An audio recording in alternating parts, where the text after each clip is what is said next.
Hello everyone, welcome again. तो सबसे पहले तो यार sorry for such a long gap. बहुत ज़्यादा गैप हो गया, बहुत टाइम के बाद हम लोग मिल रहे हैं। कोशिश करेंगे कि इस तरह का गैप नहीं आए, बट कभी कभी ऐसा हो जाता है कि कुछ पर्सनल काम हो जाते हैं, कुछ प्रोफेशनल काम हो जाते हैं, तो उसकी वजह से इस तरह का गैप आ जाता है। ये बहुत रेयर होता है मेरे साथ, बट पहली बार इस तरह का गैप आया। हम लोग कोशिश करेंगे इस तरह के गैप हम लोग अवॉइड करें। तो चलो यार, हम लोग बिना टाइम को बर्बाद किए हुए हम लोग स्टार्ट करते हैं अपने वीडियो को। तो जे एडवांस पीवाईक्यू सब्जेक्टिव सीरीज हम लोग देख रहे हैं, और आज हम लोग जो टॉपिक कवर करेंगे सब्जेक्टिव सीरीज में, इसमें हम लोग सब्जेक्टिव क्वेश्चंस लेते हैं। आज हम लोग जो टॉपिक लेने वाले दैट इज रोटेशनल मोशन। 1978 से लेकर 1984 के क्वेश्चंस हम लोग इसमें कवर करेंगे, सब्जेक्टिव टाइप। और बहुत क्वेश्चंस में तुमको ऐसा लग सकता है कि रोटेशन का सवाल नहीं है, ये तो वर्क एनर्जी का है, ये इसका सवाल है, सेंटर ऑफ मास का है। तो ऐसा हो सकता है ना।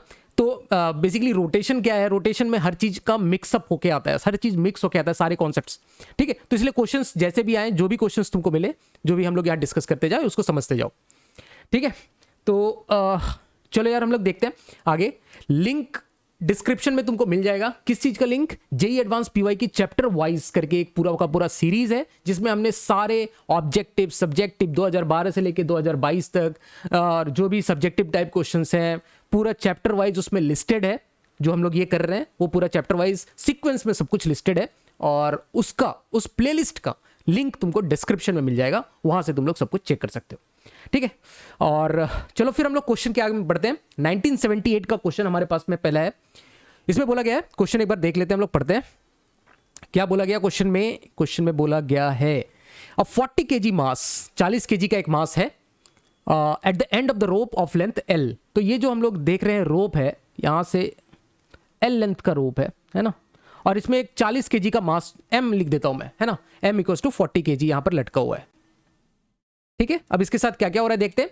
Oscillates in a vertical plane, vertical plane में इस तरह से ऑसिलेट करता है। ठीक है, with angular amplitude of theta naught. तो हम लोग मान लेते हैं कि ये थीटा नॉट एम्पलीट्यूड से इस तरह से यहां से लेके एमएस यहां से लेके यहां तक ऑसिलेट करता है। इधर जैसा जाएगा सेम इधर भी ऐसा जाएगा। मैं इधर बना नहीं रहा हूं, है ना, दूसरे साइड में, एक साइड में बस बनाया है, जगह की भी कमी हो जाती है कभी कभी।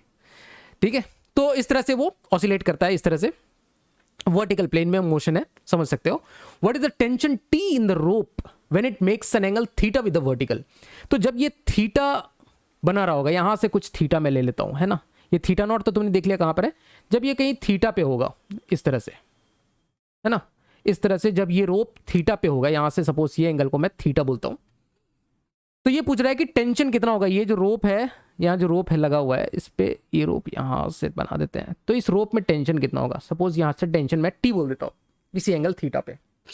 ठीक है, तो पहला पार्ट में तो ये क्वेश्चन पूछा हुआ है। सेकंड पार्ट में बोला गया है if the breaking strength of the rope is 80 kg, what is the maximum angular amplitude theta max with which the mass can oscillate without rope breaking। तो हम लोग देखेंगे, पहले फर्स्ट पार्ट में देख लेते हैं कि टेंशन कितना होगा। भाई ज्यादा टेंशन लेने की जरूरत नहीं है, टेंशन हम लोग यहां से निकाल देते हैं। तो टेंशन कैसे निकालें, टेंशन कैसे निकालें, तो यहां से देखो, यहां पर जो फोर्सेस लग रहे होंगे वो कौन से फोर्स लग रहे होंगे। mg एक देखो लग रहा होगा, है ना। यहां पर एक ये जो बॉल है, जो m मास का बॉल है, इस पे ये m है मास है, तो नीचे mg फोर्स लग रहा होगा और एक टेंशन लग रहा है। तो हम लोग इस तरह के केस के लिए क्या करते हैं, हम लोग रेडियल डायरेक्शन और टेंजेंशियल डायरेक्शन में इसको ब्रेक कर लेते हैं। ठीक है, तो ये अगर हम लोग रेडियल डायरेक्शन देखें, रेडियल डायरेक्शन मेरा थीटा एंगल पे, किसी भी थीटा एंगल पे रेडियल डायरेक्शन, ये वाला रेडियल डायरेक्शन है, दिख रहा होगा। तो mg का कंपोनेंट लेंगे। तो जरा यहां से ध्यान से देखो, अगर मैं इसको यहां से यहां तक ज्वाइन करता हूं, तो ये अगर थीटा है मेरा, तो ये एंगल 90 माइनस थीटा है। ठीक है, ये 90 माइनस थीटा है, तो अलॉन्ग द टेंजेंट यहां से देखेंगे तो दिस एंगल इज थीटा, और ये 90 माइनस थीटा अगेन, तो ये अगेन थीटा हो जाता है। तो अलोंग द स्ट्रिंग जो हम लोग बोल रहे हैं रेडियल डायरेक्शन में, तो उसमें कौन कौन से फोर्सेस लग रहे हैं इस मास पे। इस मास देखो, ये मैं मास यहां पर बना देता हूं।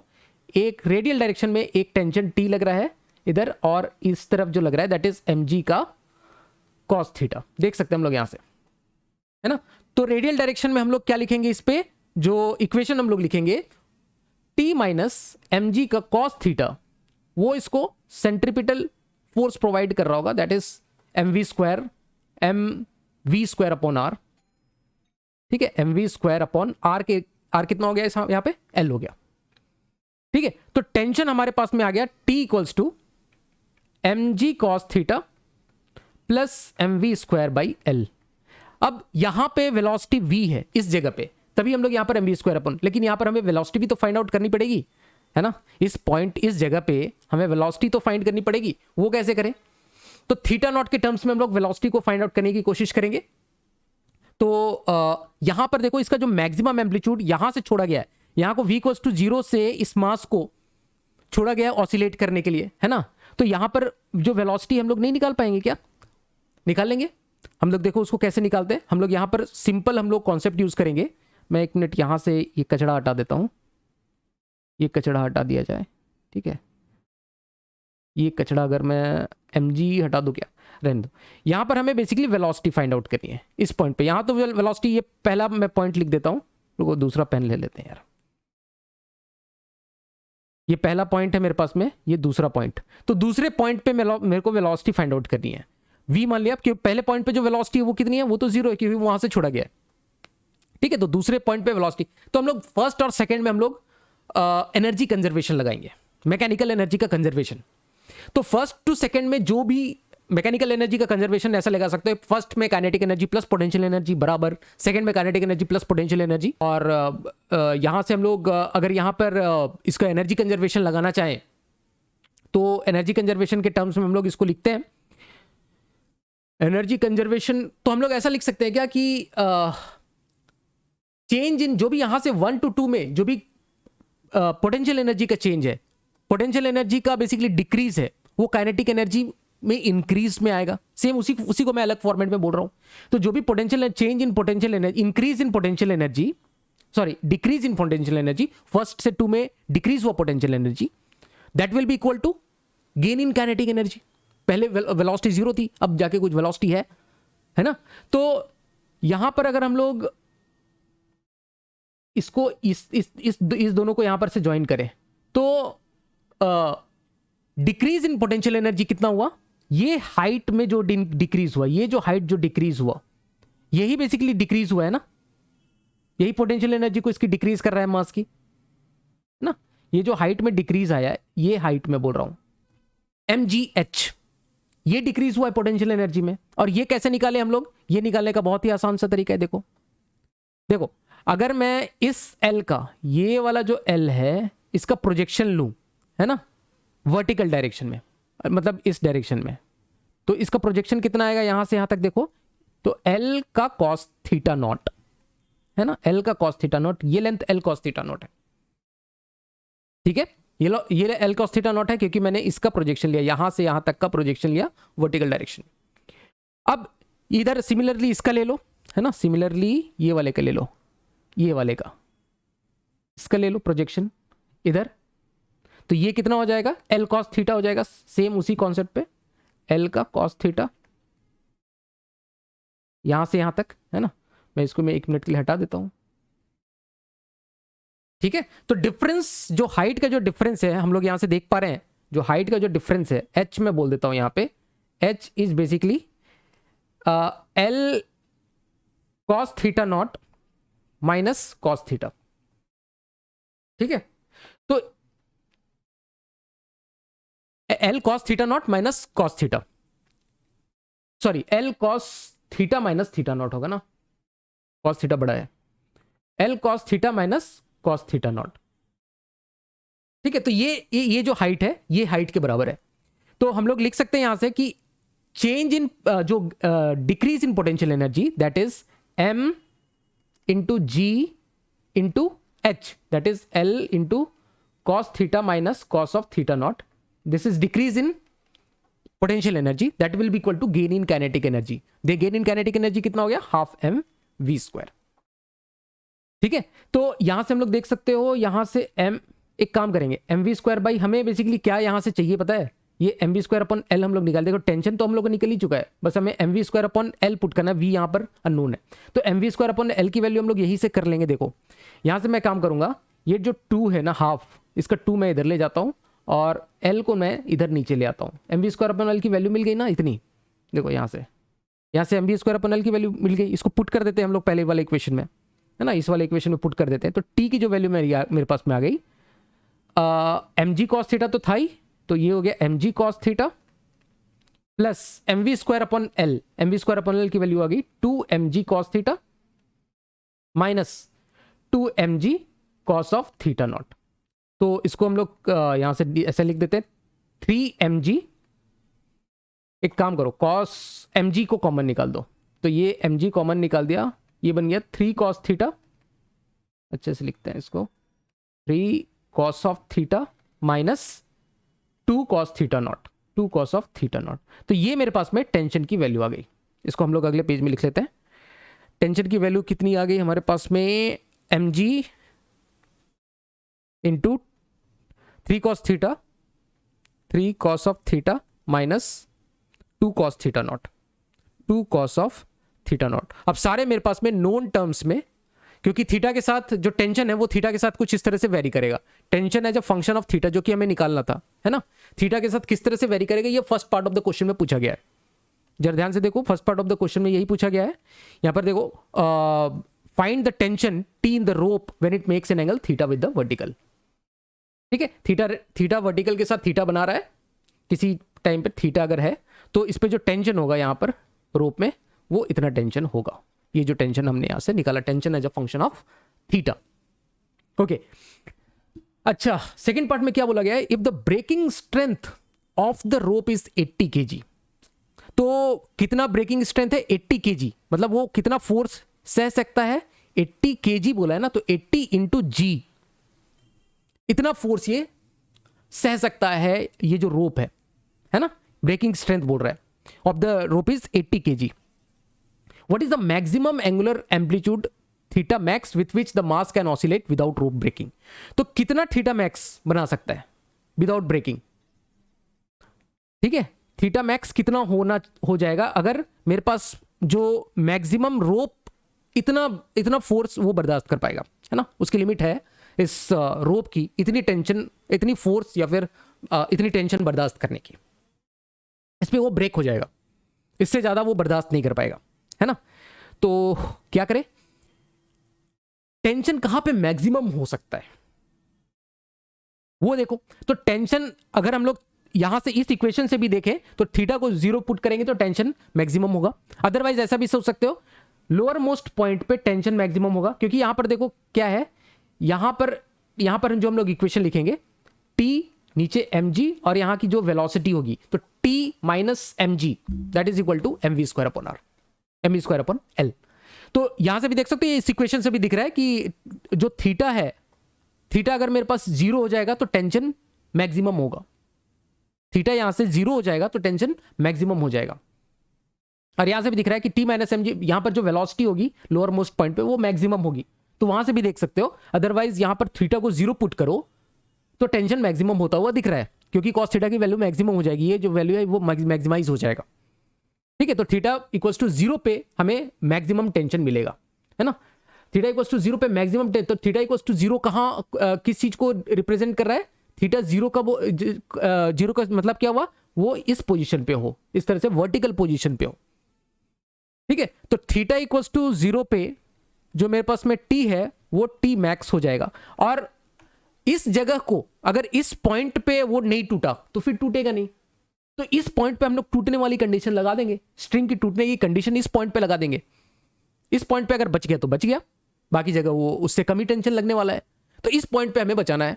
तो इस पॉइंट पे जो मैक्सिमम लिमिट है, हम लोग टेंशन, ये जो फोर्स बर्दाश्त कर पाएगा वही टेंशन फोर्स जो बर्दाश्त कर पाएगा, तो इस जगह पे हम लोग टेंशन फोर्स की उसके बराबर कर देंगे। तो पूछा क्या है इसमें, थीटा मैक्स कितना से ऑसिलेट कर पाएगा, वो हम लोग देख लेंगे। तो यहां से हम लोग क्या करेंगे, ये जो टेंशन है इसकी वैल्यू हम लोग 80g के बराबर रख देते हैं, ये जो टेंशन है ना इसमें टेंशन में, और थीटा की वैल्यू हम लोग 0 पुट कर देते हैं, तो mg और m की वैल्यू पुट कर देते हैं। m है 40 kg है ना, तो 40g हो जाएगा। देखो mg के जगह पे हम लोग 40g हो जाएगा, 40 kg है, और थीटा हमारा 0 हो गया, तो 3 minus 2 cos of theta not, theta naught मतलब थीटा मैक्स, कितना वो ऊपर जा सकता है ना। थीटा नॉट क्या हमारा मैक्सिमम किस पॉइंट तक ऑसिलेट कर रहा है ना, थीटा नॉट वही हमने ले रखा है। मैक्सिमम कहां से है, मैक्सिमम उसका एंगुलर एम्पलीट्यूड हमने ले रखा है, तो यहां से हम लोग थीटा मैक्स कैलकुलेट कर पाएंगे।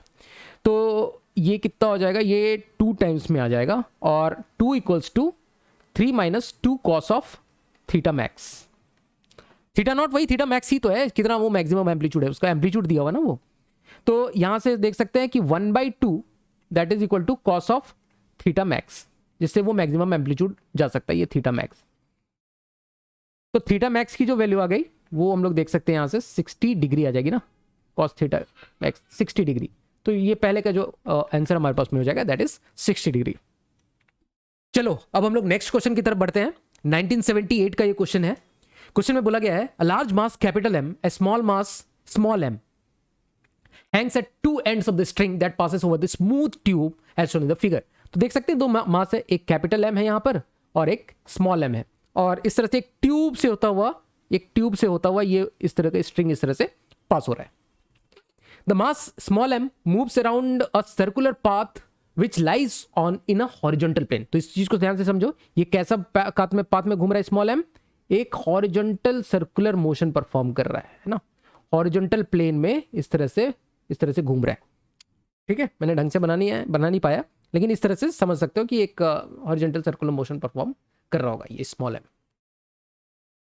ठीक है, और circular motion, the length of the string from the mass m to the top of the tube is l. तो ये लेंथ की बात की गई है, ये लेंथ यहां से लेके इस मास तक एल है। And theta is the angle that length makes with the vertical. तो ये एंगल है, this angle is theta. what should be the frequency of rotation of mass m so that mass capital M remains stationary। तो mass capital M को हमें stationary रखना है। तो भैया stationary रखना है mass capital M को, तो सीधे सीधे इसमें जो भी फोर्सेस लग रहे होंगे कैपिटल M में, एक तो mg लग रहा होगा और एक टेंशन ऊपर की तरफ लग रहा होगा। तो ये टेंशन जो है वो mg के बराबर हो गया पहली बात, तो इसको तो स्टेशनरी हो जाएगा, ये पहली बात तो यही हो गई। दूसरा, यहां पर सेम स्ट्रिंग है, यहां से यहां तक सेम स्ट्रिंग है, यहां पर भी टेंशन टी लग रहा होगा, है ना, इस मास पे भी इधर से टेंशन टी लग रहा होगा, और इस मास पे एक और फोर्स लग रहा होगा, mg लग रहा होगा। और एक चीज एक तो है कि ये अंदर की तरफ सर्कुलर मोशन परफॉर्म कर रहा होगा, है ना, ये वाला स्मॉल एम तो सर्कुलर, ये तो स्टेशनरी हो गया, ये कैपिटल एम तो स्टेशनरी हो गया, छोड़ दो उसको। स्मॉल एम जो है वो सर्कुलर मोशन परफॉर्म कर रहा है हॉरिजॉन्टल प्लेन में, है ना। तो एक जो इस पे नेट जो इधर फोर्स लग रहा होगा रेडियल डायरेक्शन में, वो एम ओमेगा स्क्वायर आर के बराबर होगा। और वर्टिकल डायरेक्शन में इस स्मॉल एम में कोई भी मोशन नहीं है, क्योंकि ये हॉरिजॉन्टल प्लेन में इस तरह का मोशन कर रहा है ना, सर्कुलर मोशन। वर्टिकल डायरेक्शन में इस स्मॉल एम पे भी फोर्स बैलेंस हो जाएंगे। तो वर्टिकल डायरेक्शन में टी का कंपोनेंट में लेता हूं इधर, अगर ये थीटा मैं बोल रहा हूं, दिस एंगल इज थीटा, तो this is 90 minus theta, so this angle is theta, है ना, दिस एंगल इज थीटा। सो यहां पर टेंशन का मैं अगर कंपोनेंट लूं, अगर ये जो टेंशन है मेरे पास में इसका कंपोनेंट में लूं, तो टी का कॉस थीटा कंपोनेंट इधर आ जाएगा और टी का साइन थीटा कंपोनेंट इधर आ जाएगा, देख सकते हैं। ठीक है, तो टी मैं बोल सकता हूं क्या, टी कॉस थीटा mg को बैलेंस कर रहा होगा स्मॉल mg, वर्टिकल डायरेक्शन में कोई भी मोशन नहीं स्मॉल m में। तो ये एक हमारे पास में इक्वेशन हो गया। अच्छा, इस दोनों इक्वेशन से 1 से और 2 से हम लोग क्या इन्फ्रेंस निकाल सकते हैं? तो देखो, टी को मैं कैपिटल mg लिख देता हूं यहां से, capital mg cos theta that is equal to small mg। तो एक बहुत अच्छा सा रिलेशन निकल के आ रहा है कि जो कॉस थीटा मेरे पास में है, या जहां पर ये बैलेंस होने वाला है, ये जो कॉस थीटा है दैट इज इन दोनों का मास का रेशियो। तो एक अच्छा हमारे पास में यहां से रिजल्ट निकल के आया है। ठीक है, अब जरा जो सर्कुलर मोशन है हॉरिजॉन्टल प्लेन में ये वाला, उसके बारे में कुछ बातचीत करें। तो हॉरिजॉन्टल डायरेक्शन में इस पे फोर्स कौन लग रहा है? टी का साइन थीटा। टी का साइन थीटा ही इसको जो रेडियल फोर्स प्रोवाइड कर रहा होगा, रेडियल एक्सेलरेशन प्रोवाइड कर रहा होगा, that is equal to m into omega square into, अब जरा ध्यान से देखो, इसका जो रेडियस ऑफ जो जिस रेडियस में ये सर्कुलर मोशन परफॉर्म कर रहा है वो कौन सा है? तो ये जो लेंथ है, ये यहां से लेके यहां तक का लेंथ एल का एक कंपोनेंट है ना। तो एल का जो कंपोनेंट है वो कौन सा कंपोनेंट है? देखो, एल का साइन थीटा, है ना, ये एल का कॉस थीटा हो गया, ये वाला एल का कॉस थीटा हो गया, और एल का साइन थीटा उसका ये थीटा है। तो ये जो लेंथ है, मैं एक बार यहां से हटा दूं क्या इसको, चलो यहां से देखो, ये जो लेंथ है इसको भी हटाता हूं, ये जो लेंथ है this is L sine theta, this is L sine theta. ठीक है, ये थीटा है, तो एल का साइन थीटा कंपोनेंट, तो यहां से मैं बोल सकता हूं this is m omega square l sine theta. ठीक है, तो टेंशन का जो साइन थीटा कंपोनेंट है ये इसको सेंट्रिपिटल फोर्स इस तरह से प्रोवाइड कर रहा होगा, है ना, घूमने के लिए। तो यहां से हम लोग बोल सकते हैं कि टेंशन का साइन थीटा इसको या इस तरह से घुमा रहा है। ओके, अच्छा, यहां से और एक चीज हम लोग देख सकते हैं, टेंशन को मैं किसके बराबर कर दूं, टी कॉस थीटा बराबर स्मॉल एम जी है ना। तो टेंशन में बोल सकता हूं m g by cos theta, small m g by cos theta. Equation number 2 से मैंने इसको डाला है,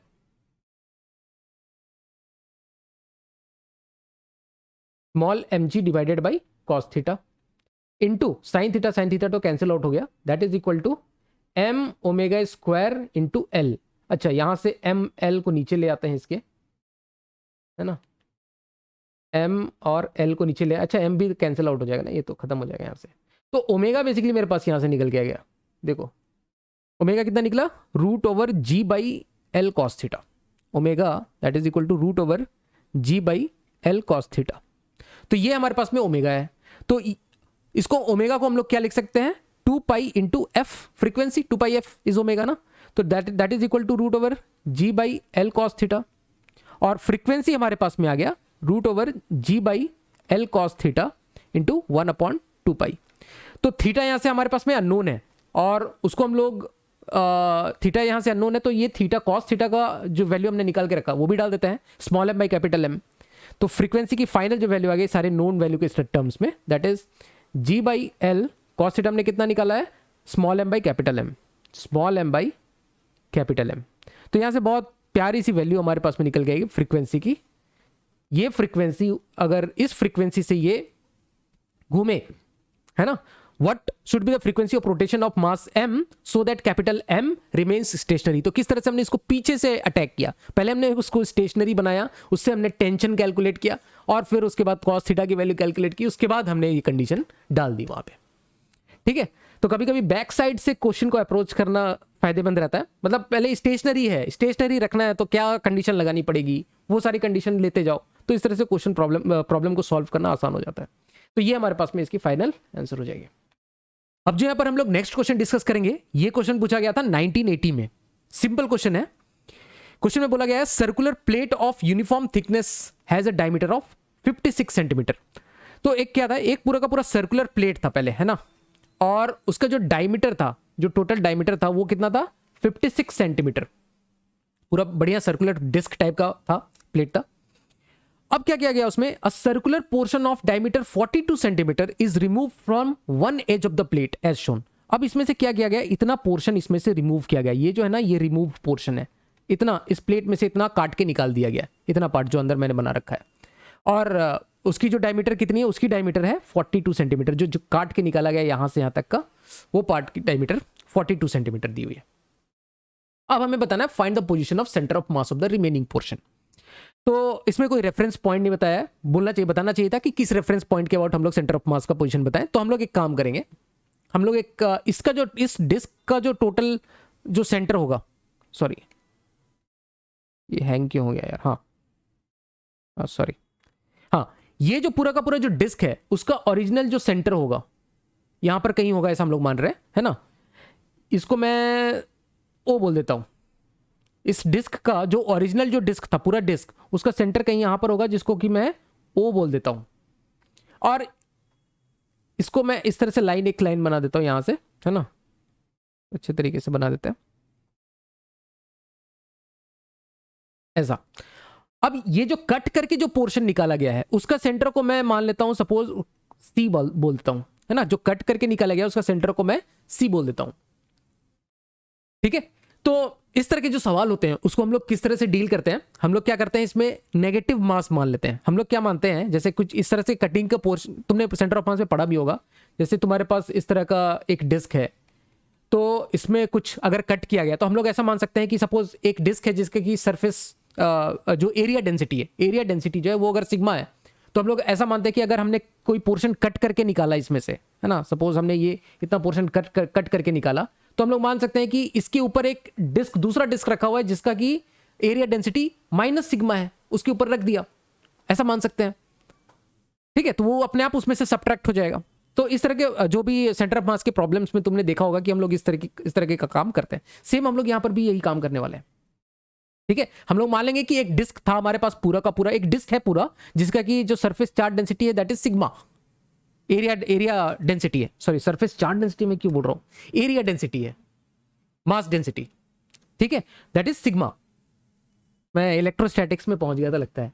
तो एरिया जो डेंसिटी है वो सिग्मा है, और ये जो उसके ऊपर एक दूसरी प्लेट रखी हुई है जिसका कि सेंटर सी है, और उसका जो एरिया डेंसिटी है दैट इज माइनस सिग्मा, हम लोग ऐसा मान रहे हैं, ठीक है, माइनस सिग्मा अंदर इस वाली प्लेट की, और इधर जो पूरा जो प्लेट, एक दो प्लेट रखा हुआ है ऐसा हम लोग मान रहे हैं इसमें।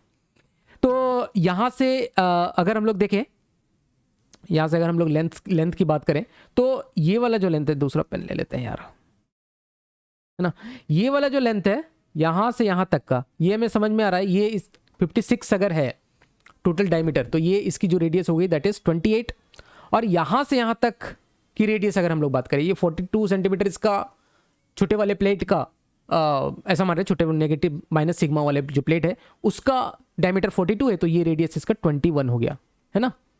तो यहां से यहां जो डिस्टेंस हो गया, ओसी डिस्टेंस हम लोग देख सकते हैं दैट इज 7 सेंटीमीटर, है ना, 28 माइनस 21 दैट इज 7 सेंटीमीटर।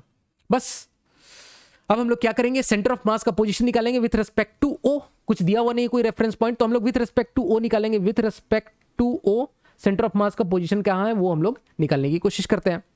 तो हम लोग कैसे निकालते हैं सेंटर ऑफ मास, हम लोग निकालते हैं position of centre of mass that is, क्योंकि हमें पता है कि इसका मतलब वाई डायरेक्शन में तो और इसी पे आएगा, ओरिजिन पे ही आएगा, यही इसी जगह पे आएगा, चेंज होने वाला नहीं है क्योंकि सिमेट्रिक है, वाई डायरेक्शन में सिमेट्रिक है इस एक्सिस के अबाउट ना। तो वाई डायरेक्शन में तो इसका मतलब वाई इक्वल्स टू 0 पे ही आना है, एक्स एक्सिस में ही इसका सेंटर ऑफ मास आना है, क्योंकि वाई एक्सिस में सिमेट्रिक है, ऊपर जितना नीचे उतना, तो सेंटर ऑफ मास इसी एक्सिस में लाई करेगा। अगर मैंने इसको अपना एक्स एक्सिस बोल दिया तो एक्स एक्सिस में लाई करेगा, वाई इसका 0 रहेगा। ये बात समझ में आती है, क्योंकि उतना जितना ऊपर मास उतना नीचे मास, एक्स डायरेक्शन में इसका सेंटर ऑफ मास होगा, है ना। वाईसीएम अगर हम लोग बोलना चाहे, वाईसीएम इज 0, वाईसीएम इज 0, अगर वाईसीएम भी लिखना चाहते हो तो वाईसीएम इज 0, क्योंकि सिमेट्रिक अबाउट एक्स एक्सिस है, मास ऊपर जितना है और नीचे उतना ही डिस्ट्रीब्यूशन है, तो एक्स एक्सिस में ही लाई करेगा। तो एक्सीएम हम लोग क्या लिखेंगे, दो मास हम लोग मान रहे हैं, एक सिग्मा वाला मास जो है उसको मैं m1 बोल दे रहा हूं, सिग्मा वाला मास है जिसको m1 बोल दे रहा हूं, और माइनस सिग्मा वाला जो मास है इसको मैं m2 बोल देता हूं। तो हम लोग बोलेंगे ना m1 into x1 plus m2 into x2 divided by m1 plus m2, ठीक है। और x1 क्या है, m1 जो पूरा का पूरा प्लेट है, जो सिग्मा मास का हमने पूरा प्लेट माना है ना, पूरा प्लेट माना है, तो उसका मास कितना है, m1 है, पूरा प्लेट, और उसके ऊपर हमने नेगेटिव प्लेट रखा है, ध्यान रखना पूरा का पूरा प्लेट है, m1 मतलब पूरा प्लेट है सिग्मा मास का 56 डायमीटर का, ठीक है, और मतलब 28 रेडियस का, 28 सेंटीमीटर का रेडियस का पूरा प्लेट है हमारे पास में, उसके ऊपर हमने नेगेटिव प्लेट रखा है। तो m1 कितना हो जाएगा, यहां से m1 हो जाएगा देखो sigma into pi into r square, मतलब आर स्क्वायर में कौन कितना स्क्वायर हो गया, 56 मतलब 28 का स्क्वायर, पाई इंटू 28 का स्क्वायर, ये हो गया मास m1, ठीक है। ये ध्यान से समझो, ये पूरा का पूरा प्लेट है ना, और उसका और ओ पॉइंट से उसके सेंटर ऑफ मास का, मतलब वो पूरा प्लेट है, वो पूरा जो प्लेट है जो कि ऐसा समझो, ये जो पूरा प्लेट है जो हमने पूरा फुल प्लेट माना जिसका सिग्मा है, और उसका सेंटर ऑफ मास हमें ओ पोजीशन से फाइंड करना, वो तो उसका सेंटर ऑफ मास ओ ही पे ही है, ओ पे ही है उसका सेंटर ऑफ मास, तो उसका position of centre of mass x1 कितना हो गया, 0 हो गया, क्योंकि उसका सेंटर ऑफ मास ओ पे ही है, सेंटर पे ही उसका सेंटर ऑफ मास है इस पूरे के पूरे प्लेट पर, ठीक है। तो ये 0 हो गया, प्लस अब m2 मतलब क्या, जो हमने एक नेगेटिव प्लेट मान के रखा है, नेगेटिव एरिया डेंसिटी वाला, है ना, तो वो कितना है, minus sigma into pi into r square area. तो पाई इंटू आर स्क्वायर की जगह कितना हो जाएगा, अभी 42 सेंटीमीटर का स्क्वायर हो जाएगा, सॉरी 42 सेंटीमीटर तो इसका डायमीटर है, 21 का स्क्वायर हो जाएगा, pi into 21 square into x2 मतलब ओ से उसका सेंटर ऑफ मास का दूरी कितना है ना, ओ से उसका सेंटर ऑफ मास का, देखो सेंटर ऑफ मास, उसका सेंटर ऑफ मास मतलब उसका सेंटर है ना, उसका सेंटर ऑफ मास मतलब सेंटर यूनिफॉर्म प्लेट है, तो ओ से उसका सेंटर जो नेगेटिव मास वाले का सेंटर का दूरी कितना है ओसी, और ओसी हमने 7 सेंटीमीटर स्टार्टिंग में ही फाइंड आउट कर लिया था, तो यहां पर मैंने 7 लिखा। तो एक्स देखो यहां पर मैं सब सेंटीमीटर में लिख रहा हूं, ये 7 सेंटीमीटर में लिखा है, मतलब एक्स ये मेरा सेंटीमीटर में आ जाएगा, है ना, divided by m1 plus m2, तो m1 हो जाएगा pi sigma into pi into 28 square minus minus में आ जाएगा sigma into pi into 21 square, ये m1 हो गया, एक m2 हो गया, हमने निकाल के देख लिया। ठीक है, तो ऊपर वाला टर्म देखो ये जीरो से मल्टीप्लाई हो रहा है, तो ये टर्म ऑब्वियसली ये टर्म जीरो हो गया, है ना, इतना इधर एक नेगेटिव टर्म बचा हुआ है, तो x ये मेरे पास में इतना आ रहा है नेगेटिव इंटू दिस। अब जरा काटा पीटी अगर हम लोग कर ले यहाँ पर, तो मेरे हिसाब से सिग्मा पाई और सिग्मा पाई सब जगह से कट जाएगा, तो एक्स सी एम की जो वैल्यू आ जाएगी that is minus of 7 into 21 into 21 square को मैंने 21 इंटू 21 लिख दिया, नीचे 28 स्क्वायर माइनस 21 स्क्वायर है, तो हो जाएगा ए स्क्वायर माइनस बी स्क्वायर, ए प्लस बी इंटू ए माइनस बी कर देते हैं, 28 प्लस 21 कितना हो जाएगा 819 एंड 2 4 इंटू दोनों का डिफरेंस 21 माइनस 27 दैट इज 7, तो ये 7 से 7 कट गया, 7 जब 49, 7 3 जा और यहां से 7 3 जा, तो ये एक्स सी एम मेरा कितना आ जाएगा, एक्स सी एम मेरा आ जाएगा यहां से -9 सेंटीमीटर, -9 सेंटीमीटर। ठीक है, माइनस का मतलब क्या, माइनस का मतलब बताता हूं मैं, यहां से जो माइनस है इसका मतलब ये इस तरफ लाई करेगा, ओ से लेफ्ट साइड में, है ना, ओ को ओरिजिन हमने माना है, तो ओरिजिन से लेफ्ट साइड में मतलब उसके नेगेटिव एक्स एक्सिस में, है ना, ये अगर मेरा वाई एक्सिस है और ये एक्स एक्सिस है, तो ओ से एक्स एक्सिस में ही इधर 9 सेंटीमीटर में कहीं पे इसका सेंटर ऑफ मास लाई करेगा। तो इस तरह से इस प्रॉब्लम को हम लोग सॉल्व कर सकते हैं। अब हम लोग नेक्स्ट बढ़ते हैं अपने अगले क्वेश्चन की तरफ। 1983 का सवाल है ये, 7 नंबर के लिए टोटल ये क्वेश्चन पूछा गया था, बढ़िया सवाल है। क्वेश्चन को देखते हैं। A block of mass capital M with a semi circular track of radius R। तो एक ब्लॉक देख सकते हैं, ये वाला ब्लॉक है, ये वाला जो पोर्शन है, ये वाला पोर्शन एक ब्लॉक है, और इसकी एक सेमी सर्कुलर ट्रैक इसमें इस तरह से बनाया हुआ है, इस तरह से सेमी सर्कुलर ट्रैक है, और जिसकी की रेडियस यहां से देख सकते हैं, that radius is capital R। ठीक है, इतनी information. Rest on a horizontal surface, तो यहां पर हॉरिजॉन्टल फ्रिक्शनलेस सरफेस में ये इस तरह से रेस्ट करता है, ब्लॉक है। A uniform cylinder of radius small r and mass m is released from rest at a top point A।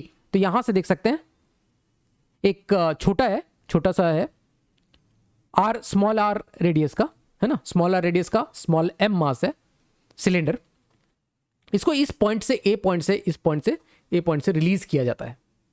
The cylinder slips on the semi circular frictionless track, यहां से स्लिप करता हुआ नीचे आता है। How far has the block moved when the cylinder reached the bottom point of the track। तो पहले part को इसको हम लोग अटेम्प्ट करेंगे, फिर सेकंड पार्ट देखेंगे। तो जब बॉटम में ये पहुंचता है, जब ये यहां से यहां पहुंच जाएगा, है ना, ट्रैक में, तो क्या पूछा है, how far the block moved. तब उस समय ये स्मॉल m यहां से यहां तक मूव किया ना, स्मॉल m यहां से यहां तक मूव किया, तो ये जो बॉटम वाला ब्लॉक है वो कितना मूव किया, क्योंकि यहां पर ये तो फ्रिक्शनलेस है ना, ये तो ये ऊपर से नीचे तक आएगा, तो ऑब्वियसली ब्लॉक भी मूव करेगा साथ साथ में। और क्यों मूव करेगा, तो जरा ध्यान से देखो, हॉरिजॉन्टल डायरेक्शन में इस पे कोई फोर्स लग रहा है, हॉरिजॉन्टल डायरेक्शन में इसमें कोई सा भी फोर्स नहीं लग रहा है, अगर हमने कैपिटल M और स्मॉल m को अपना सिस्टम माना है। इंटरनल दोनों में नॉर्मल लग रहा होगा, लेकिन अगर दोनों को हमने सिस्टम माना तो हॉरिजॉन्टल डायरेक्शन में एक्सटर्नल फोर्स कोई नहीं लग रहा होगा। हॉरिजॉन्टल डायरेक्शन में अगर मैंने स्मॉल m और कैपिटल M को अपना सिस्टम चूज किया है, तो इस सिस्टम पे F एक्सटर्नल 0 है। हॉरिजॉन्टल डायरेक्शन, वर्टिकल में नहीं बोल रहा हूं मैं, हॉरिजॉन्टल डायरेक्शन में, हॉरिजॉन्टल यहां पर मैंने स्टार्टिंग में हॉरिजॉन्टल लिख दिया, F एक्सटर्नल 0 है, तो इसका जो सेंटर ऑफ मास का एक्सेलरेशन 0 होगा। Acceleration of centre of mass, acceleration 0 है, दैट मीन सेंटर ऑफ मास की वेलोसिटी 0 है। सेंटर ऑफ मास की वेलोसिटी 0 है हॉरिजॉन्टल डायरेक्शन में, तो हॉरिजॉन्टल डायरेक्शन में सेंटर ऑफ मास का डिस्प्लेसमेंट भी 0 है। ठीक है, तो हम लोग बोल सकते हैं कि displacement of centre of mass is 0, है ना, दोनों मूव किए होंगे individually, but centre of mass का डिस्प्लेसमेंट 0 होगा। तो मैं ऐसा मानता हूं, चलो दोनों को हम लोग एक ही डायरेक्शन मान लेते हैं। मैं ऐसा मानता हूं कि जब ये बॉल यहां से लेके यहां तक पहुंचा होगा, उस समय में ये जो कैपिटल एम है, उतने टाइम पे कैपिटल एम यहां से x2 चला होगा, है ना, और स्मॉल एम हॉरिजॉन्टल डायरेक्शन में यहां से यहां जाने में x1 चला होगा कुछ, है ना, x1 चला होगा। देखो, क्योंकि वो तुमको ऐसा लग रहा होगा कि स्मॉल एम जो मास है वो तो सर इतना ही चला ना, मतलब कैपिटल यहां से यहां तक चला, मतलब capital R minus small r चला, ऐसा तुमको लग रहा होगा। ये जो डिस्टेंस है capital R minus small r चला, फिर क्यों इतना x1 x2 ले रहे हो? तो ये जो capital R minus small r चला है, स्मॉल एम, वो कैपिटल एम के रेस्पेक्ट में चला है, ब्लॉक के रेस्पेक्ट में वो उतना चला है, लेकिन ग्राउंड फ्रेम में उतना नहीं चला है ना। ग्राउंड फ्रेम में इसलिए हम लोग मान रहे हैं कि ग्राउंड फ्रेम में ये जो स्मॉल एम है इस डायरेक्शन में x1 चला है ग्राउंड फ्रेम में, और कैपिटल एम जो मास है वो इस ग्राउंड फ्रेम में x2 चला। ये हमने ग्राउंड फ्रेम में x1 x2 मान लिया है, और ग्राउंड फ्रेम में इसकी सेंटर ऑफ मास का डिस्प्लेसमेंट 0 है। ठीक है, तो ग्राउंड फ्रेम में मैं बोल रहा हूं कि ये जो स्मॉल एम मास है ना उसका डिस्प्लेसमेंट x1 है, और ग्राउंड फ्रेम में कैपिटल एम मास का जो डिस्प्लेसमेंट है दैट इज x2। तो बेसिकली हमें फाइंड आउट करना है x2, how for the block moved, है ना, x2 हमें फाइंड आउट करना है। लेकिन एक चीज हमें जो नजर आ रहा है कि displacement of small m with respect to capital M, ये हम लोग देख पा रहे हैं। ये हम लोग का कितना है, ये है capital R minus small r, जो मैंने तुमको बताया, ये डिस्टेंस है ना, इसके रेस्पेक्ट में ये इतना डिस्प्लेस हुआ। अगर ये यहां से 1 से 2 तक चला जाता है, मतलब ऊपर से नीचे तक चला जाता है, तो हॉरिजॉन्टल डायरेक्शन में कितना डिस्प्लेसमेंट हुआ इसका, क्योंकि इसके आर रेडियस का है ये डिस्क, ये क्या है, ये cylinder, R radius, small r radius का, तो small capital R minus small r चला, इतना चला।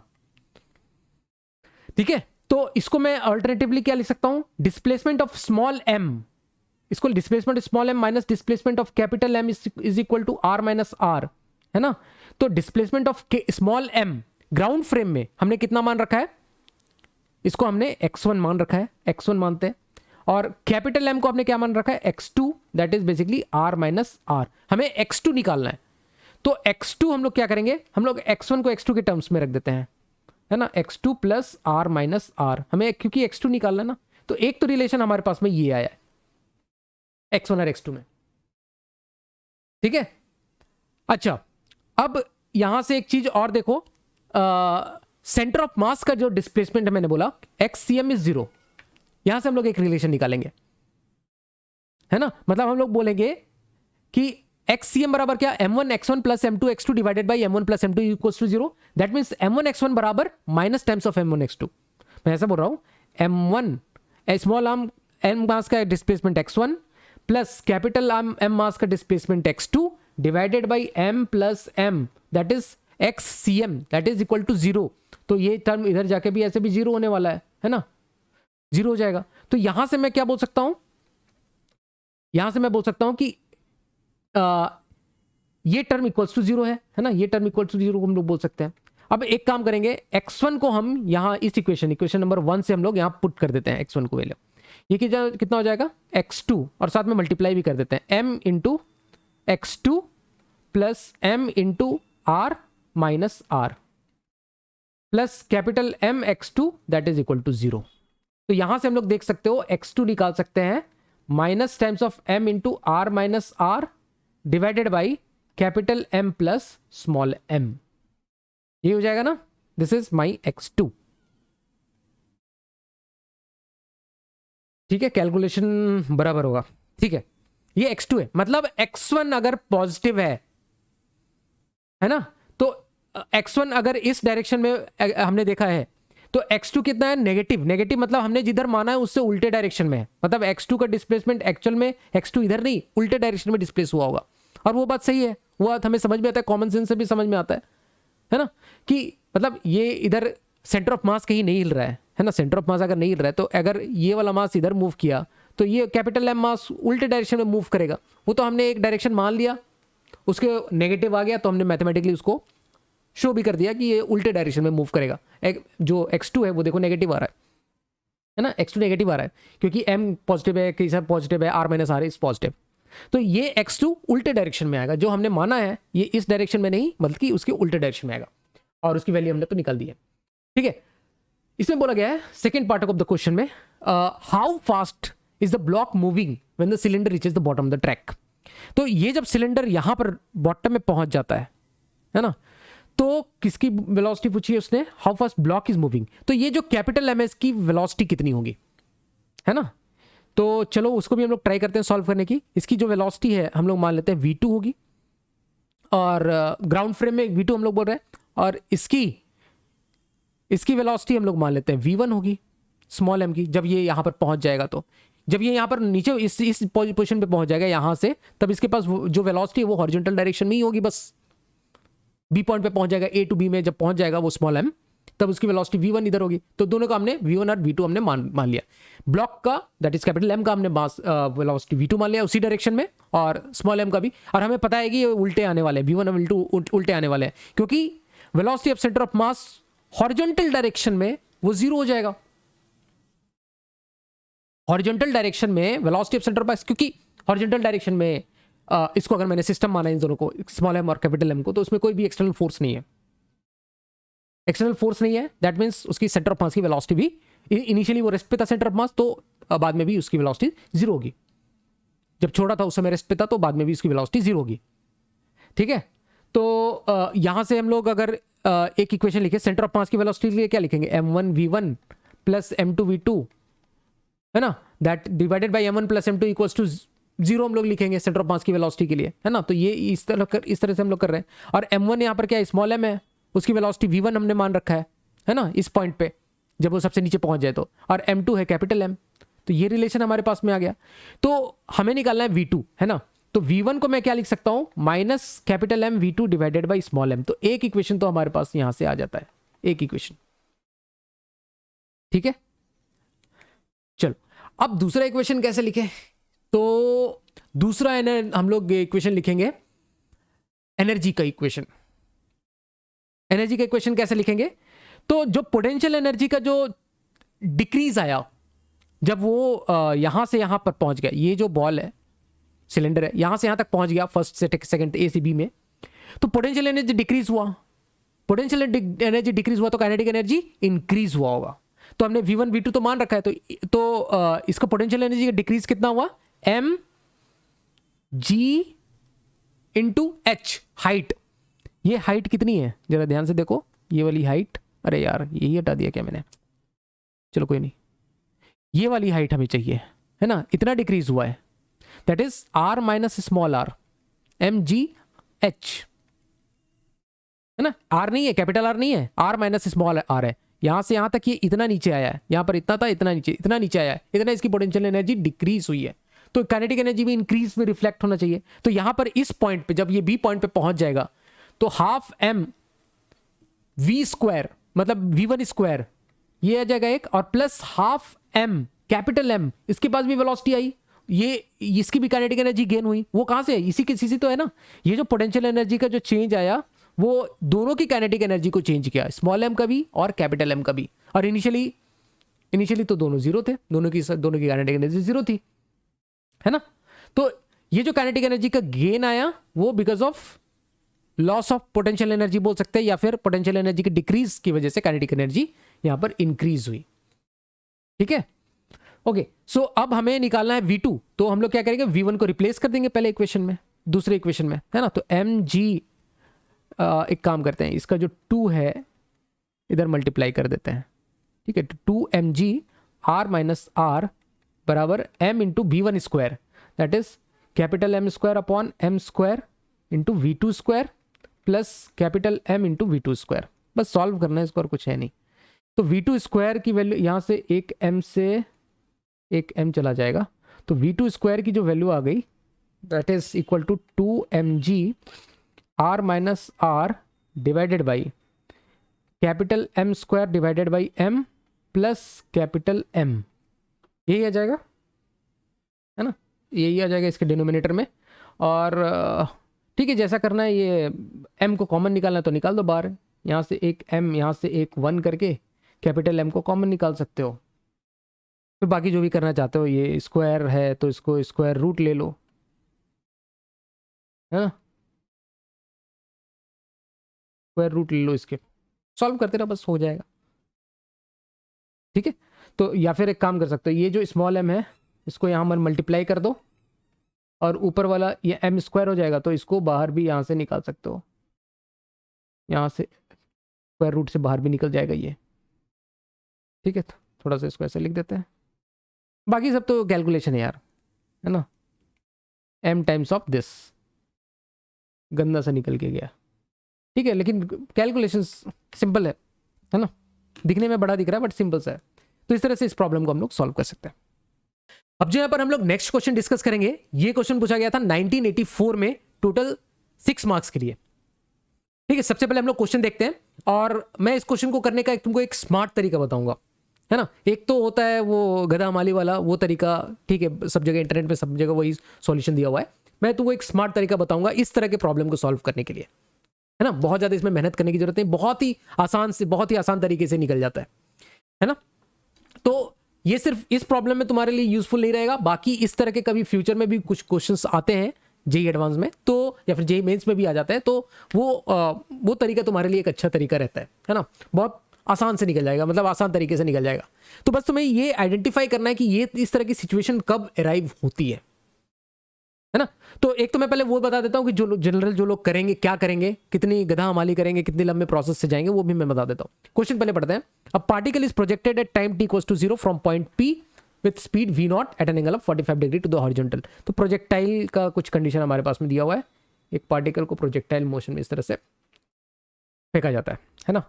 यहाँ से v0 से फेंका गया at an angle of 45 degree with the horizontal, ठीक है, पॉइंट P से यहाँ से फेंका गया है। Find the magnitude and direction of the angular momentum of the particle about point P at time t equals to v naught by g। तो इस टाइम पे एंगुलर मोमेंटम निकालना है, angular momentum at time t equals to v naught by g, t equals to v naught by g। तो time t equals to v naught by g पे ये कहां पर पार्टिकल होगा, मैं लगभग तुमको बता देता हूं कि कैसा होगा। अगर इसका टाइम पीरियड देखेंगे, टाइम ऑफ फ्लाइट अगर ध्यान से देखो तो ये हो जाएगा 2u sin theta by G, है ना। तो 2 into U that is v not into sine theta that is 1/√2 divided by G, that is √2 v not by G है ना, √2 v नॉट बाई जी। इसकी टाइम ऑफ फ्लाइट कितनी है, √2 v not by जी, मतलब यहाँ पर √2 v नॉट बाई जी, यहाँ पर इसकी इस टाइम पे यहाँ पर होगा, है ना, यहाँ पर पहुँच जाएगा। इस टाइम पे t इक्वल्स टू ये कितना हो जाएगा, इसका आधा हो जाएगा, यहाँ पर जो बीच में जब पहुंचेगा इसका आधा टाइम हो जाएगा, that is v0 by √2g। और हमें कौन से टाइम में पूछा गया है, v0 बाई जी में, मतलब v0 बाई जी कहीं यहाँ पर होगा ये पार्टिकल, है ना। सपोज इसको मैं बोल देता हूँ O पॉइंट पे होगा, और यहाँ पर हमें बेसिकली इस पे एंगुलर मोमेंटम निकालना है। तो एंगुलर मोमेंटम निकालने के लिए हम लोग क्या करेंगे, इसको बेसिकली यहाँ से इस तरह से कनेक्ट करेंगे, हमारा r वेक्टर होगा यहाँ से, है ना, ये हमारा r वेक्टर होगा। और एंगुलर मोमेंटम के लिए क्या करेंगे, r क्रॉस p लेंगे हम लोग, l वेक्टर बेसिकली क्या हो जाता है, r क्रॉस p। तो एक तो तरीका है, ये जो r है ना, r वेक्टर को हम लोग x i cap plus y j cap इसका पोजीशन निकाल दें, क्रॉस p वेक्टर को हम लोग लिख देते हैं m इंटू इस पोजीशन पे, जो जब ये इस पोजीशन पे था तो इस पे वेलोसिटी निकाल देते हैं, vx i cap plus vy j cap करके इसका क्रॉस प्रोडक्ट लेके निकाल दो l वेक्टर। ठीक है, एक तो वो तरीका है, लेकिन वो गधा माली वाला तरीका है ना। वेलोसिटी इसका पोजीशन निकालो, इस पॉइंट पे इसका पोजीशन निकालो टाइम का फंक्शन के में, वाई पोजीशन निकालो, फिर वेलोसिटी एट एक्स निकालो, वेलोसिटी एट वाई निकालो, बहुत ज़्यादा टाइम कंज्यूमिंग है, ये नहीं करेंगे हम लोग, है ना, गधा माली नहीं करेंगे हम लोग। एक स्मार्ट तरीका देखते हैं। देखो ये जो स्मार्ट तरीका है ये कब अप्लीकेबल है, यहाँ पर देखो तुमको टॉर्क लिखना इस जगह पे बहुत ही आसान है। इस पॉइंट पे ध्यान से देखो, यहाँ पर पार्टिकल जब यहाँ पर है तो इस पे फोर्स कौन सा लग रहा है, mg फोर्स लग रहा है, एक बेचारा एक सिंगल सा अच्छा सा छोटू सा फोर्स लग रहा है। इसका टॉर्क लिखना कितना ज्यादा आसान है, और टॉर्क और एंगुलर मोमेंटम में रिलेशन पता है, हम लोग क्या लिखते हैं, टॉर्क बराबर dl बाई dt, है ना, टॉर्क dl बाई dt के बराबर लिख देंगे हम लोग। तो इस पोजिशन पे टॉर्क अगर हम लोग लिखे पॉइंट P के अबाउट, तो वो भी बहुत आसान तरीके से निकाल सकते हैं। देखो हम लोग क्या लिखेंगे, mg हम लोग टॉर्क क्या लिखते हैं, आर क्रॉस एफ लिखते हैं ना, r cross F, that is r F sine theta लिखो या आर साइन थीटा एफ लिखो, है ना, आर साइन थीटा एफ लिखो या आर एफ साइन थीटा, मतलब फोर्स। यहां से अगर हम लोग देखें तो हम लोग ऐसा लिख सकते हैं, ये जो mg है इसको मैं इस तरह से आगे निकाल के यहां से इस तरह से बना सकता हूं मैं, है ना, और ये वाला आर को, ये जो परपेंडिकुलर डिस्टेंस है यहां से इस फोर्स के परपेंडिकुलर डिस्टेंस, इसको मैं मल्टीप्लाई कर दूंगा mg के साथ में, है ना। ये जो डिस्टेंस है, ये जो डिस्टेंस है इसको मैं आर बोल देता हूं, है ना, ये इसको मैं आर डिस्टेंस बोल देता हूं। तो मेरा torque simple r into mg नहीं हो गया क्या, सिंपल आर इंटू mg नहीं हो गया क्या, यहाँ पे आर वेक्टर नहीं बोल रहा हूँ, ये जो आर वेक्टर वो तो अलग है सेपरेट, ये इसको मैं ऐसे ही कुछ नाम दे दिया, यहाँ पर आर को जगह डी बोल दो यार, डी बोल दो, स्मॉल डी इंटू mg नहीं हो गया क्या यहाँ पर टॉर्क, है ना।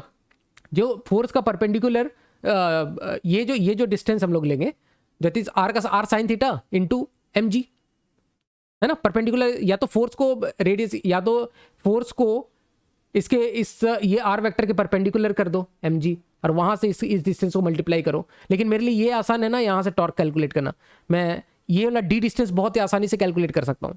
डी डिस्टेंस क्या हो जाएगा मेरे पास में, यहाँ पर x पोजीशन हो जाएगा इसका x, y है जो है ना, तो इसका x पोजीशन हो जाएगा इस पार्टिकल का इस पॉइंट पे d, कैसे, और वो कितना हो जाएगा u cos theta into T, है ना, v नॉट का cos थीटा, v नॉट का cos theta that is 1/√2 cos 45 into T, u cos theta into T, x होता है किसी भी टाइम पे x इतना है, इंटू mg हो गया। तो ये कितना हो जाएगा v0/√2 mg, ये मेरे पास में टॉर्क आ गया इंटू टी, ये टॉर्क आ गया मेरे पास में, और टॉर्क आ गया तो इसको मैं एक बार, ये देखो dl/dt मेरे पास में टॉर्क होता है ना, dl/dt मेरे पास टॉर्क होता है, dl/dt इज टॉर्क ना, तो L कितना हो जाएगा मेरे पास, integral tau dt, torque into dt angular momentum, तो L वेक्टर मेरे पास कितना हो जाएगा, integral of torque dt v0/√2 mg into T, integrate करना मेरे लिए बहुत ही आसान है, v0/√2 mg इंटू t²/2, और टाइम t²/2 किस टाइम पे पूछा है, टाइम इक्वल्स टू v0/g पे पूछा है। मैंने समझाने के लिए इतना लंबा हो गया, नहीं तो बहुत ही आसान था ये, है ना। तो यहाँ पे ये जो टाइम है दैट इज v0/g, तो यहाँ पे पुट कर दो v0/2√2 mg, इधर तो ये हो गया इंटू t² की वैल्यू यहाँ से पुट कर दो v0² सो यहाँ से एक g इस g को कैंसिल आउट कर देगा, मैं यहाँ से हटा ही देता हूँ इसको, है ना। तो फाइनल जो मेरे पास में L वेक्टर आ गया, L की जो वैल्यू आ गई, magnitude of L vector that is v0/2√2 m v0²/g ना, ये L वेक्टर आ गया, ठीक है। और मैग्नीट्यूड और डायरेक्शन भी पूछा है, तो डायरेक्शन निकालना तो बहुत ही आसान है ना। डायरेक्शन यहाँ से कैसे निकालेगा, देखो ये वाला ये L वेक्टर का मैग्नीट्यूड तो समझ में आ ही गया होगा ना। अब इसका डायरेक्शन देखो, मैं डायरेक्शन तो सिंपल है, देखो ये R वेक्टर है ना, ये R वेक्टर है, और इसका जो V होगा R क्रॉस P होता है, R क्रॉस P होता है ना जो एंगुलर मोमेंटम, तो V वेक्टर इसका इस डायरेक्शन में है, V वेक्टर इस डायरेक्शन में, मतलब P वेक्टर ही भी इस डायरेक्शन में हो गया, यहाँ से P वेक्टर भी इस डायरेक्शन में है ना। तो ये हो गया R वेक्टर मेरा यहाँ से, और ये P वेक्टर है, तो R क्रॉस P करो, है ना, R क्रॉस P करोगे तो यहां से into the plane of the paper आ जाएगा, into the plane of the paper, मतलब यहां क्रॉस साइन से मैं इसको बना सकता हूं, into the plane of the paper में R क्रॉस P करना है हमें, R cross P that is direction of angular momentum. तो ये सब बेसिक तो पढ़ रखे होगे, तो होप तुम्हें सब कुछ समझ में आया होगा यहाँ तक, और इसके आगे का क्वेश्चन हम लोग नेक्स्ट वीडियो में लेते जाएंगे, सारे क्वेश्चन हम लोग कवर करेंगे, जो भी रोटेशन मोशन के सारे क्वेश्चन कवर करेंगे, सारे सब्जेक्टिव करेंगे हम लोग, और नेक्स्ट टाइम से हम लोग देखेंगे कि जो गैप इस बार ज़्यादा आ गया, काफ़ी ज़्यादा डिले हो गया, वो हम लोग इस तरह का गैप नहीं लाने की कोशिश करेंगे। और वीडियो को लाइक जरूर करना, चैनल को सब्सक्राइब कर लेना, और हमारा एक टेलीग्राम ग्रुप है, वहाँ पर चप्पू ज्वाइन कर सकते हो तुम लोग, वहाँ पर हम लोग डिस्कशन करते हैं। और ठीक है, फिर मिलते हैं हम लोग नेक्स्ट वीडियो में नए टॉपिक के साथ, नए क्वेश्चन के साथ, तब तक के लिए थैंक यू सो मच।